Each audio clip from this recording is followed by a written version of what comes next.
ज़्यादा। तो चलिए रजित सर से भी जानते हैं कि रजित सर आपको आज क्या पसंद आ रहा है। पहले तो मैं स्टॉक स्पेसिफिक आपसे पूछना चाहूंगी। आज रिलायंस भी टॉप गेनर्स में अब शामिल हो चुका है करीबन 1.5% ज़्यादा की बढ़त के साथ। क्या पसंद आ रहा है आज मार्केट में आपको सर? पहले तो आप अपनी पिक्स दे दीजिए। देखिए मैम, मार्केट में क्लियर केस एक एक्सपेक्टेशंस तो है करेक्शन की। तो बहुत ज्यादा मैं बुलिश स्टांस नहीं रख रहा हूँ, बट जिस तरीके से आज आप देखें कार ट्रेड ने अपने आप को पोजीशन करके रखा हुआ है, ये क्लियर केस ब्रेकआउट कैंडिडेट बनता हुआ दिख रहा है। फर्दर अपमूव इसमें आपको आता हुआ दिख सकता है। जहां तक हम लेवल्स की बात करें, करंट लेवल्स पे अट्रैक्टिव लग रहा है 2380 लेवल्स पे।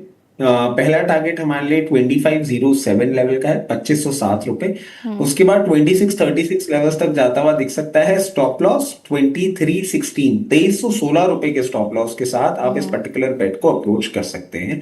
और जहां तक टाइमलाइन की बात है, टाइमलाइन 15 डेज लेके चलें, ये दोनों टारगेट्स अचीव होते हुए दिख सकते हैं। बिल्कुल। और सर सूजलॉन पर आपका क्या कहना है? सूजलॉन भी आज अच्छी खासी तेजी दिखा रहा है। सूजलॉन, रिलायंस और एलएनटी तीनों स्टॉक्स को देखिएगा और तीनों के बारे में, तीनों के चार्ट्स बताइएगा। देखिए सुजलॉन, बहुत ज्यादा बातें होती हैं। अभी मैनेजमेंट भी कल आके बात करके गया कि एक्सपोर्ट में हम जा रहे हैं और सारी चीजें अच्छी हो रही हैं, सुजलॉन 2.0 की बातें हो रही हैं। बट आप देखिए कहीं ना कहीं हायर लेवल पे एक सेलिंग प्रेशर जरूर हमें देखने को मिलता है। 1559 लेवल्स पे जाता है, वहां पे थोड़ा सा थक जाता है, फिर लोअर लेवल पे आता है 52 53। अभी एक रेंज में है। इस रेंज के ब्रेकआउट के बाद ही आपको एक मोमेंटम आता हुआ दिखेगा जो इसे 64 और 68 लेवल्स तक जाता हुआ दिख सकता है। लोअर लेवल पे 53 पे एक सपोर्ट है। जो भी लोग पोजीशन बनाना चाहें उन लेवल्स पे ज्यादा एडवाइजेबल होगा, क्योंकि ऊपरी लेवल पे ये थक जाता है। रिलायंस इंडस्ट्रीज हम देखें, रिलायंस इंडस्ट्रीज ने एक अच्छा अपमूव किया है। आप देखें अगर पिछले 3 दिन में तो अराउंड 5% का अपसाइड रजिस्टर किया है। बट इसमें देखने वाली बात यह है कि डाउन साइड से सपोर्ट लेके एक बाउंस जरूर किया है। 1345 इसका 50 डे मूविंग एवरेज है, जहां पे आपको सप्लाई देखने को मिल सकती है। मार्केट के पॉजिटिव मोमेंटम के साथ ये चल तो रहा है, बट इसमें कुछ ऐसा चेंज नहीं हुआ है जो फर्दर अपमूव आपको आता हुआ दिखे। मैं समझता हूँ 1340-44 लेवल्स पे जिन्होंने लोअर लेवल पे ले रखा है वो प्रॉफिट बुकिंग जरूर अपनी करते हुए दिखे। सुजलॉन, रिलायंस और इसके अलावा आपने कौन सा स्टॉक बताया था? एलएनटी। एलएनटी। देखिए एलएनटी भी बहुत ज्यादा मोस्ट टॉक्ड अबाउट, कल every media channel was talking about L and T. जैसे मिडिल ईस्ट में ना डील साइन होने से पहले ही एलएनटी वापस जाके सारा का सारा अपना काम वहां चालू कर देंगे, ऐसा मुझे नहीं लगता। इन लेवल्स में मुझे एलएनटी भी थकता हुआ दिख रहा है। एक सप्लाई पॉइंट पे ही अभी ये बैठा हुआ है। मैक्सिमम अपसाइड जो आप देख सकते हैं, जो रिसेंट टाइम्स पे आपको हाई देखने को मिला, दैट इज 4400। वहां से कूल ऑफ करेगा। कूल ऑफ करने के बाद वापस 3960, 3980 लेवल्स पे सपोर्ट लेता हुआ दिखेगा। बहुत ज्यादा एग्रेसिव लॉन्ग्स यहाँ भी नहीं। जिनके पास पोजीशन है हाई लेवल पे प्रॉफिट बुकिंग ही एडवाइजेबल होगी।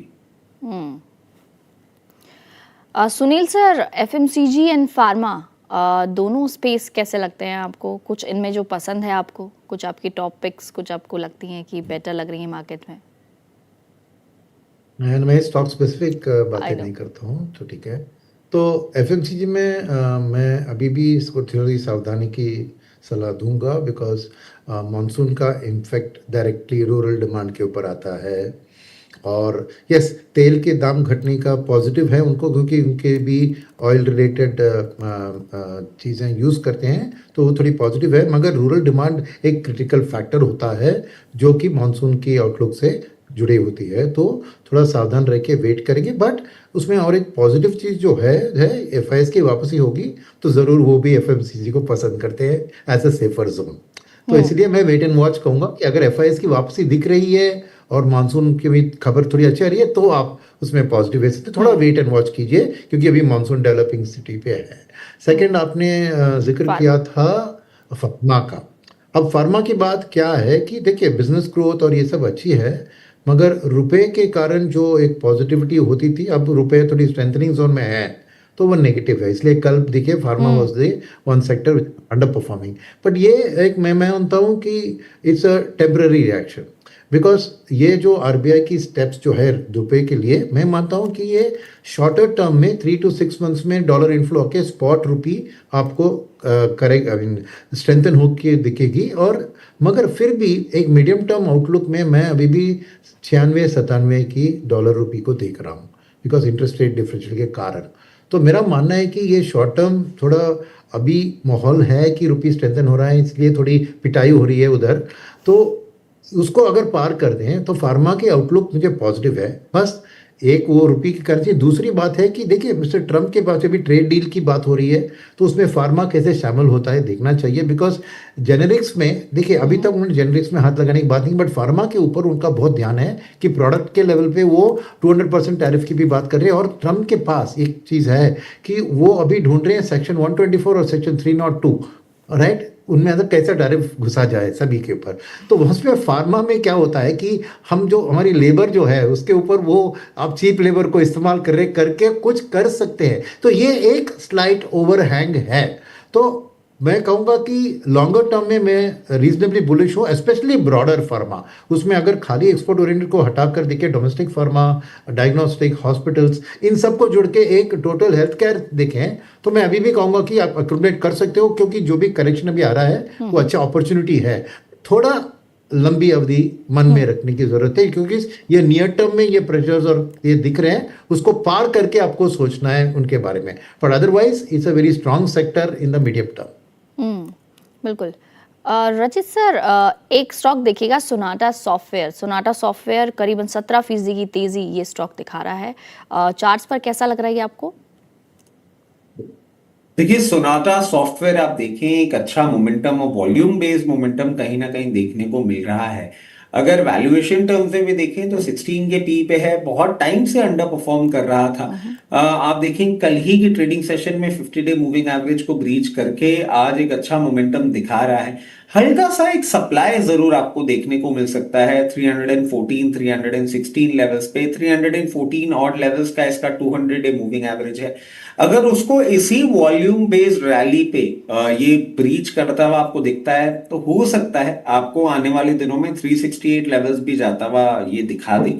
और क्योंकि इतना मोमेंटम कर लिया है, बट स्टॉप लॉस इंपॉर्टेंट बन जाता है। स्टॉप लॉस इसका निकल के आता है 264 लेवल्स का, तो बहुत बहुत मिड पॉइंट पे है। जिनके पास पोजीशन है वो तो होल्ड करके चल सकते हैं। फ्रेश पोजीशन बनाने में मैं थोड़ा सा स्केप्टिकल हूं आफ्टर दिस अपील। और सर आईटी में आज अच्छी तेजी नजर आ रही है, आईटी में से कुछ पिक करेंगे आज? देखिए मैम, आईटी में कंटिन्यूसली आपके चैनल के माध्यम से हम एक ही चीज कह रहे हैं कि 27,000 27,500 लेवल्स पे जब भी जाए, 4 स्टॉक्स हमने शॉर्टलिस्ट कर रखे हैं, टीसीएस, इन्फी, एचसीएल टेक और विप्रो। इनमें स्टैगर्ड मैनर में पोजीशन बनाने का एडवाइस रहेगा, और ये भी आप सिर्फ तभी बनाएं जब आप डेडिकेटेड टाइम दे सकते हैं, एटलीस्ट 3 से 4 क्वार्टर का। क्योंकि पहले एआई स्टोरी, एआई से आईटी का डैमेज हो गया, फिर एआई कॉस्ट, तो उससे एआई का डैमेज हो गया, अब वापस आईटी की ओर जा रहे हैं। तो ये तो एक साल ही, मतलब मैं आपको बताऊं, आप ये बोल रही थी कि ऐसा लग रहा था गेम जोन में हम बैठे हुए, मुझे ऐसा लग रहा है कि हम जो बचपन में बातें करते थे ना, हेलुसिनेशन वाली बातें जो होती थी, वो रियल टर्म्स में 2026 पूरा का पूरा दिखा रहा है। और चाहे वो ट्रम्प हो, चाहे वो एआई हो, चाहे वो सबसे नए रईस आदमी बने हो आपके एलन मस्क साहब, उनका भी कहीं ना कहीं ऐसा लगता है कि लॉक इन पीरियड खत्म होगा तो पूरा का पूरा नैस्डैक ही नीचे लेके चले जाएंगे। तो बहुत सारे अनप्रेसिडेंटेड और अनप्रेडिक्टेबल चीजें हैं जो आने वाले समय में देखने को मिलेंगी। इसीलिए 3 से 4 क्वार्टर का अगर समय हो तो लोअर लेवल पे पोजीशन जरूर बनाए। बिल्कुल आपने सही कहा। एलन मस्क ने जो अपना स्पेसएक्स का आईपीओ अभी लॉन्च किया है, उसके बाद वो ट्रिलियनर बन गए हैं। और बिल्कुल अगर उस आईपीओ के प्राइस में अब लिस्ट होने के बाद गिरावट आती है, तो हो सकता है कि पूरे के पूरे यूएस मार्केट को ही लेकर नीचे डूबे वो देखने वाली बात होगी। बिल्कुल।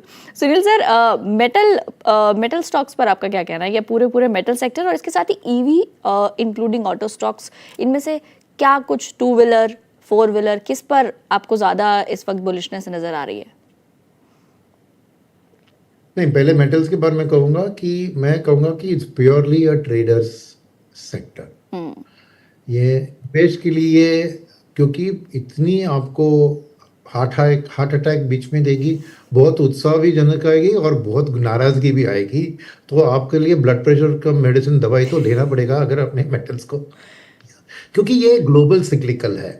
और ग्लोबल सिक्लिकल के अंदर 3-4 चीज़ होती हैं। एक होती है कि ट्रेडिंग बहुत होता है उधर, स्पेकुलेटिव ट्रेडिंग जो कहते हैं ना, कमोडिटीज में, खास करके मेटल में बड़े दिग्गज प्लेयर जिनका मेटल से कुछ लेना देना नहीं है, खाली फाइनेंशियली जाके शॉर्टिंग और ये करते हैं, तो भयंकर वॉलेटिलिटी होती है। एक वो सेकंड चीज जो क्या है उसमें कि करेंसी, क्योंकि वो डॉलर में दाम थे और इंडिया में सीधा वो ट्रांसलेट होता है, तो डोमेस्टिकली उसको स्टडी करके, डिमांड सप्लाई स्टडी करके कुछ फायदा नहीं, बिकॉज दाम उसका बाहर फिक्स होता है। तो इधर बैठ के मैं कहूँ कि टाटा स्टील का ये है, डिमांड सप्लाई ये सब कुछ मायने नहीं रखता, उधर सब ऊपर वाले के हाथ में है जो बाहर बैठते हैं। तीसरी बात क्या है कि वर्ल्ड की जो स्थिति में एक तो है कि कुछ एल्यूमिनियम की प्लांट्स में कुछ बम गिरा के उधर डैमेज हुआ है, तो उसको शॉर्टेज की बात कर रहे हैं। दूसरी तरफ कह रहे हैं कि वॉर के कारण वर्ल्ड में स्लो डाउन आ रहा है, तो मेटल का डिमांड घटेगा। तो इतनी उधर कंफ्यूजिंग, तो ये ट्रेडर के लिए आइडियल है, क्योंकि वो जो दम लगा के ऐसा कर सकता है,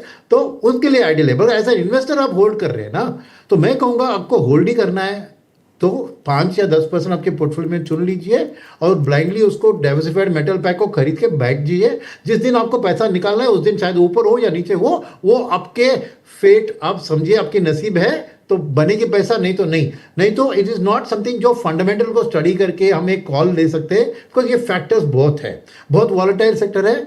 तो ऐसे वॉलेटाइल सेक्टर में आपको निवेश करना है, तो फर्स्ट थिंग मैं कहूँगा आपके पोर्टफोलियो में उसका एक लिमिट रखिए।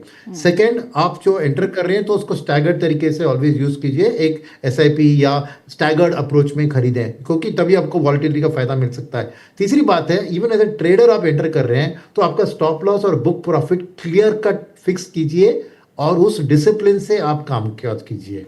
नहीं ग्रीड होता है, बहुत बढ़ जाती है तो और बढ़ेगा करके ग्रीड होता है,